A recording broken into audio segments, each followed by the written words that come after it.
I hate every single job I've worked at. They've all ever been fast food or even like small retail. I'm young. I have nothing else to do. What's the worst I have to lose? So I said, screw it and decided, let's see how much money I can make. Definitely before I started this job, I was making close to nothing, Medicaid level at best, anywhere from like 15 to maybe 30, 40,000 for the year. My first year here, I made 101,000. And then the second I made Obviously, within the team lens, you're not only one of the top agents on the team, but you were the top female agent in 2023. I was one of those people that would just never shut up. Nobody wanted me on their team. I almost didn't even get the job. Thanks for hopping on the call, Jackie. I just wanted to touch a little bit about your story and how you were able to kind of, change the trajectory of your career and your income for not only yourself, but your family as well. Just wanted to kind of touch on before you were becoming an agent or before you decided to jump into that agent role and sell insurance, what were you doing? So before I started this job, I was 20 years old. So I was like, you know what? Screw it. I hate every single job I've worked at. They've all ever been fast food or even like small retail, things like that. Nothing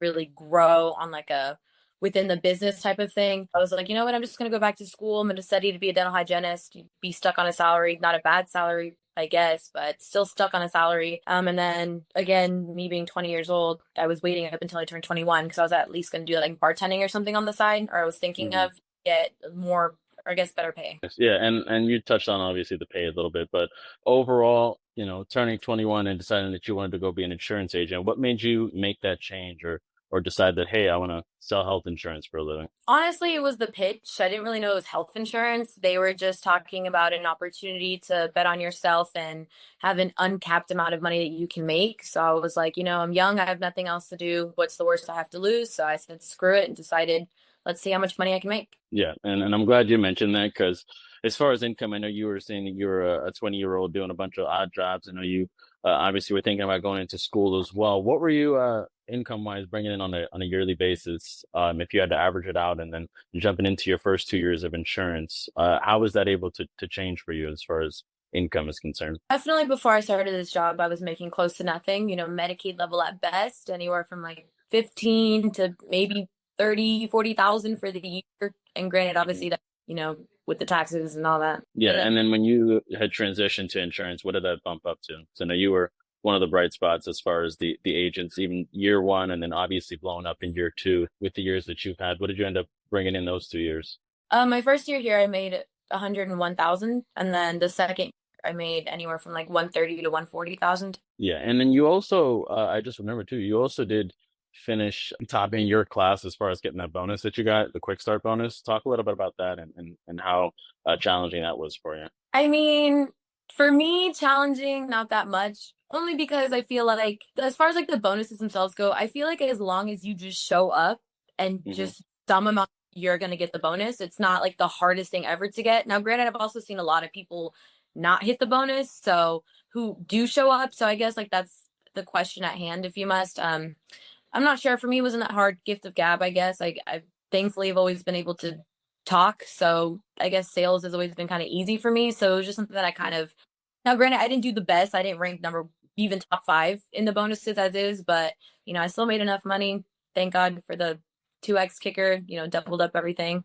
But no, for me, it wasn't anything too challenging. Again, just showing up and actually just being willing to put in some work. And obviously transitioning to just your start, obviously the thing about you that I don't even think you realized at the time was how quickly you were growing, not only as a agent, but also as a person as well, because you went from, I don't know if I can ever do this. This is so difficult to, I don't know how people are sucking. I don't understand how people aren't closing deals.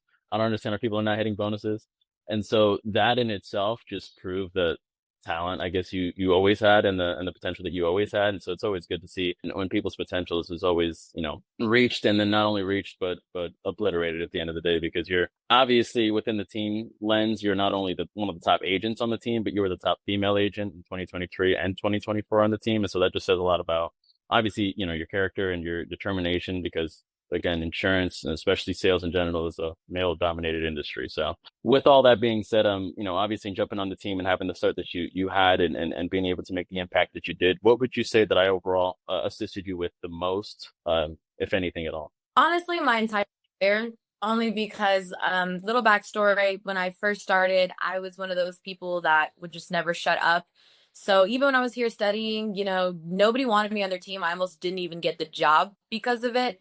And then here comes Nku, he's always willing to bet on the underdog, and you're the reason why I'm here. You were willing to take me in. You knew that I was going to come in with a lot of struggles, and you knew it was going to be probably one of the more challenging aspects of your job, but you were willing to take that risk and not bet on me because you were able to see my potential, and you gave me the opportunity to be here. And then not only that, you were very loyal, very supportive my entire duration here, whether it be randomly sending me leads because, I'm sucking and I just shut up and just work, or whether it be, excuse my French, or, whether it be talking me off of a ledge because my whole world is crashing down and nothing is making sense. And, I just want to leave because running from my problems are so much easier. You would take the Mm, time out of your day, out of your very busy schedule, to sit down and, just be emotional and moral support when, again, it wasn't even your job to, but you're always there. And then, like, the biggest thing as well, obviously, fighting for me, and a lot of other people behind closed doors that nobody talks about in situations where maybe, higher ups or other people might have, negative ideas or concepts, or just thinking, hey, maybe this isn't the right fit, whatever the case may be. You're always, fighting for me against people to make sure I'm still here and help see me succeed. yeah, and thank you obviously for all that. Last question here, and we'll kind of wrap things up. If any agency owners or agencies out there, agents, anybody, potential clients that were kind of on the fence, they're like, I don't know about this guy, what would you tell them? I guess the biggest doubt for anybody when it comes down to taking any risk, especially betting on themselves, would be making sure that you have a good support system behind you. Obviously, even with insurance, customers don't like to buy health insurance through certain agents because, certain agents will just sell them and then ghost them and then never speak to them again, right? You want to make sure that you have a good sure that you can have somebody to rely on in the event of you actually needing somebody to talk you off the ledge. So obviously 1,000% I would recommend anybody to not only partner with you, but obviously, help choose you above anybody else to help them succeed in their business, because you will always be there. You're the type of person where you will take your shirt off your back and give them your last shirt if you needed to. You work tirelessly inside and outside of the office. You're always thinking of ways to better that individual and help make them successful. You're always so willing to just give any and everything, again, whether it be leads, whether it be, funding, whether it be moral support, whatever the case may be. You're always willing to just give above anything else. So I would definitely recommend, obviously, 1,000% partnering with you and, and trusting you, because you're always going to have a loyal, not only, I don't know, I don't want to say boss, but mentor, whatever the case may be, but on top of that is friend, inside and outside the office. And the biggest thing as well, you're very mature.